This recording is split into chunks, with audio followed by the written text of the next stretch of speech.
Hi friends, welcome back to my channel. This is a little different. I'm showing you how I decorate the daily page on the Hobonichi Cousin.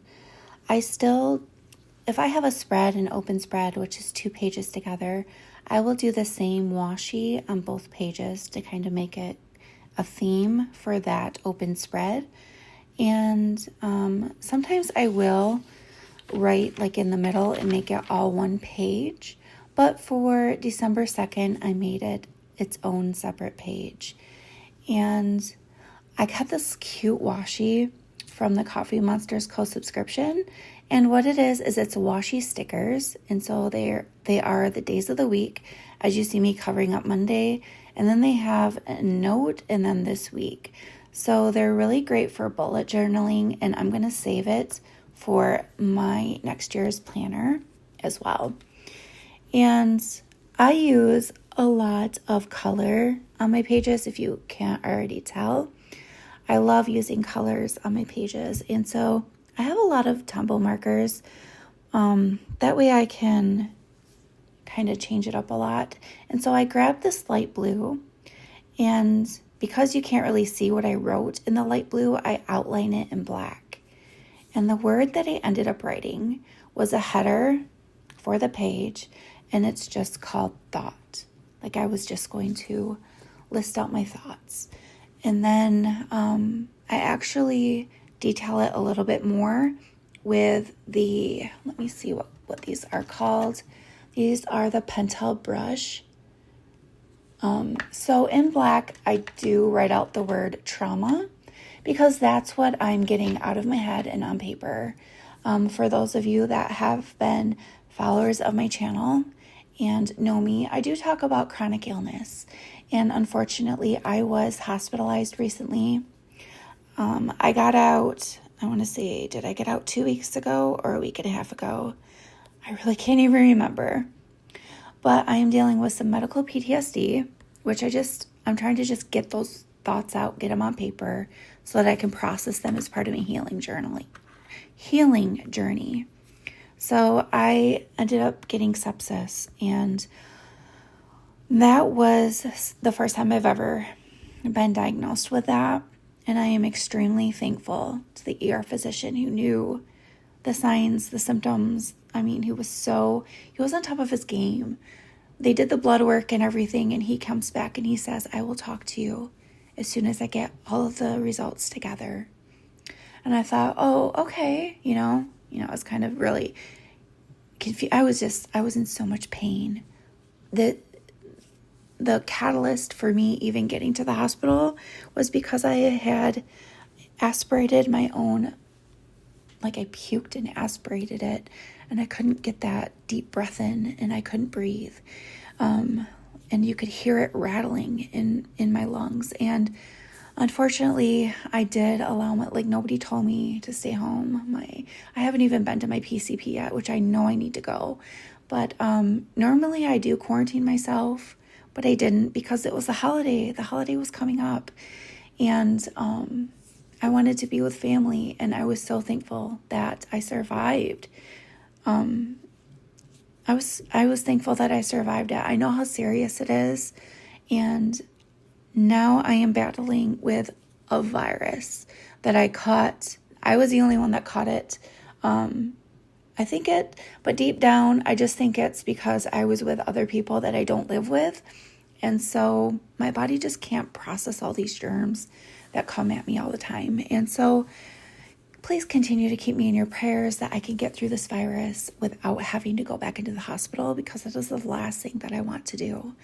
And I give special praise to my cat, Daisy Ray. She acted different that night that I ended up going in. She never left my side. I was really, really sick, and she stayed laying almost like on my collarbone, on my chest, and she kept licking my face to wake me up. And I couldn't keep warm. I was shivering.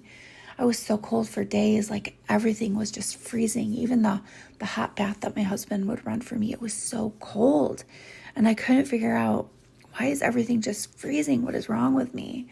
And then that pain that was in my back from my kidneys, and I didn't even realize what part of my back it was coming to, because it affected, like, it radiated everywhere.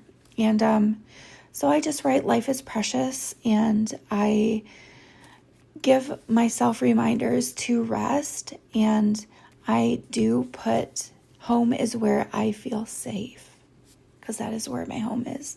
My home is with my loved ones and where I feel safe. And I do go through like some of my stickers from Coffee Monsters Co.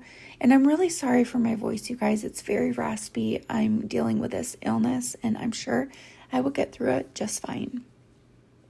But usually my voice is not this bad.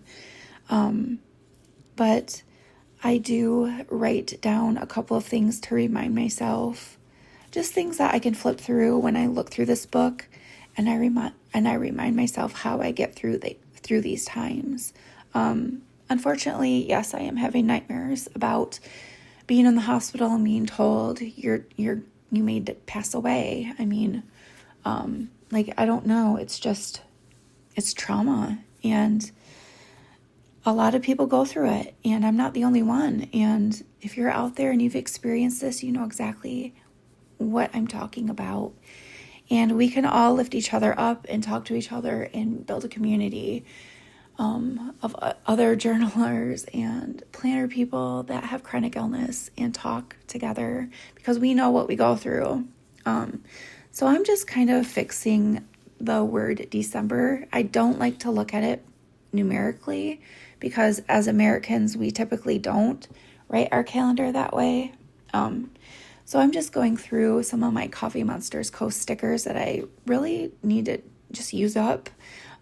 They aren't kits or anything. I do make my own sticker kits, but I also buy from Coffee Monsters Co. I love her stickers. I think they're super cute. And I just try to cover up the number 12, because it's easier for me to read December 2nd and that it's a Monday. So I cover up what I can. And I also wanted to give my thoughts about the Hobonichi Cousin. It is such a big book. And if you don't journal every day, or if you don't draw every day, or make super big lists, then the Hobonichi Cousin probably wouldn't be what you would want to buy yourself. Save yourself the money and get something smaller. I have found that the Traveler's Notebook, planning in the Traveler's Notebook standard size, is such a sweet spot for me when I just need to plan and write those lists and stuff like that.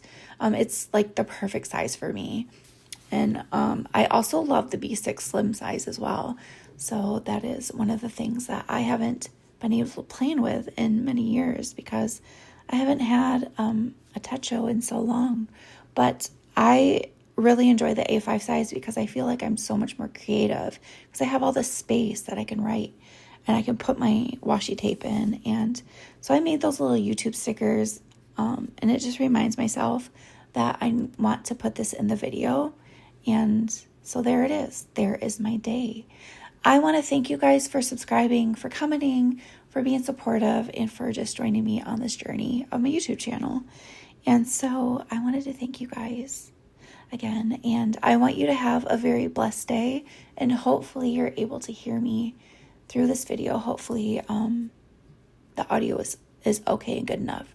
So have a very blessed week, and I will see you in the next video. Bye.